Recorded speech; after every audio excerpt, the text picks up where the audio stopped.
پورا تعارف چې کوم دی تاسو ته وکړم. کرامت شاه زما خپل پوره نوم دی او کرامت غمګین باندې خلک ما رابلي. او څومره چې دا فلمونو غانې دي هغې کې خیر دغه نشته، ما چې کومې جوړې کړې دي هغې کې ګناه هم نشته. که سړی وایي ځکه منزل د ټولو یو دی خو سفر جدا جدا پیدا دی په دنیا کې هر بشر جدا جدا. نو دا د آخرت په بنیاد باندې ما جوړ کړی وه. د چا په زړه کې ارمانونه په سلګو پراته وي، د چا قسمت کې راحتونه په دلو پراته وي، دا هم د عبرت دی. او دې نه علاوه رور د رور د لاسه وجنې یار د یار پاتې شوی پیچا نه د اعتبار.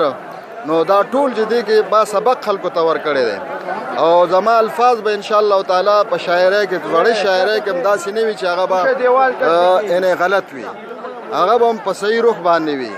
یو دا ما جوړ کړی و لاړو صداقت په دنیا پاتې ګپ او شپ دی نن هر سړی ګڼ کپ دی نن. دا مې په ملاوټونو باندې جوړ کړی و چې څوک په پیو کې چې کوم دی اوبه اچوي یا څوک چې کوم دی خښته چې کوم دی په مسالو کې چې کوم دی ګډوي.